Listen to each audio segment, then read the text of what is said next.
ایاک نعبد و ایاک نستعین۔ جناب اسپیکر، سب سے پہلے میں آپ کا شکریہ ادا کرتا ہوں جو آپ نے مجھے اس ایوان میں بولنے کا موقع دیا۔ جناب اسپیکر، سب سے پہلے میں اللہ تعالیٰ کی ذات کا شکر ادا کرتا ہوں، اس کے بعد اپنے قائد عمران خان اور اپنے پارٹی کے تمام مشران اور خصوصاً اپنے ضلع نوشہرہ کی عوام کا، جس نے مجھے 94,000 ووٹ دے کر اس شخص کے خلاف مجھے ووٹ دے کے کامیاب کیا جو خود کو سیاست کا شہنشاہ اور سیاست کا فرعون کہتا تھا۔ تو الحمدللہ میرے قائد کے شعور نے اور میرے قائد کی تربیت نے اور میرے نوشہرہ کی عوام نے مجھے 94,000 ووٹ دے کر اس کے خلاف کامیاب کیا۔ جناب اسپیکر، میرا تعلق ایک مڈل کلاس گھرانے سے ہے۔ میں دور طالب علمی سے سیاست سے وابستہ ہوں اور مجھے لگتا ہے کہ شاید پاکستان میں پاکستان تحریک انصاف ہی واحد ایک جماعت ہے جس میں سب سے زیادہ طلبہ کو اس ایوان میں نمائندگی کرنے کا موقع ملا۔ جناب اسپیکر، بجٹ پہ بہت ساری باتیں ہوئی، سب نے بجٹ کے خد و خال بتائے۔ ہمیں یہ بھی معلوم ہوا کہ اس بجٹ میں کاروباری حضرات کا گلا دبایا گیا، تنخواہ دار طبقے کا خون چوسا گیا اور غریب کی کھال نکالی گئی۔ صرف میں جو سمجھتا ہوں جس چیز کی کمی رہ گئی ہے وہ ہے ان اللہ و ان الیہ راجعون۔ یہ بھی ہمیں اس کے آخر میں لکھ دینا چاہیے۔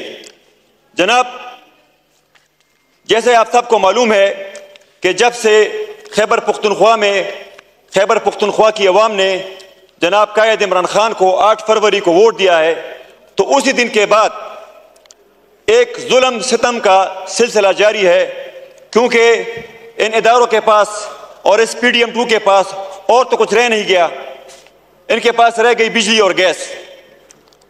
جناب، آپ نے پہلے ہم پختونوں کو دہشت گرد بنایا، پھر آپ نے ہمیں آئی ڈی پیز بنایا اور اب آپ نے ہمیں بجلی چور بنایا۔ جناب اسپیکر، میں اس بات کی پرزور مذمت کرتا ہوں کہ جب یہاں پر وزیر صاحبان آ کر میرے پختون قوم کو چور کہتے ہیں، میں اس کی پرزور مذمت کرتا ہوں۔ آپ آج بھی میرے نوشہرہ میں ایک سرکاری ملازم جو اپنی تنخواہ سے بجلی کا بل ادا نہیں کر سکتا، وہ مجھے آج واٹس ایپ پہ میسیجز کر رہا ہے، رو رہا ہے کہ میرے بچے بغیر بجلی کے بیٹھے ہوئے ہیں اور آبدہ والے میرے میٹر لے گئے ہیں، اور میں اس میں بے وس ہوں۔ ہمارے ہاتھ میں کچھ نہیں ہے کیونکہ آپ نے 70 روپے یونٹ کر دیا ہے، تو آپ 120 تک آپ میرا خیال ہے یونٹ پہنچا رہے ہیں۔ تو آپ مجھے یہ بتائیں کہ اس یونٹ کو کون خریدے گا؟ وزیر صاحب کہتے ہیں کہ بھئی بل دو اور بجلی لو۔ جناب اسپیکر، آپ نے تو بڑا اچھا انہوں نے فارمولہ نکال دیا ہے کہ آپ پیسے دیں گے تو ہم بجلی دیں گے، مگر میں ان سے یہ پوچھتا ہوں کہ اگر آپ نے ایک بڑا اچھا اقدام اٹھایا ہے جو آپ کے فارم 47 کے پرائم منسٹر ہیں کہ انہوں نے پی ڈی بی ڈی ختم کر دی ہے، تو میں ان سے یہ عرض کرتا ہوں کہ وہ کام آپ نے اچھا کیا، میں اس کو اپریشیٹ کرتا ہوں۔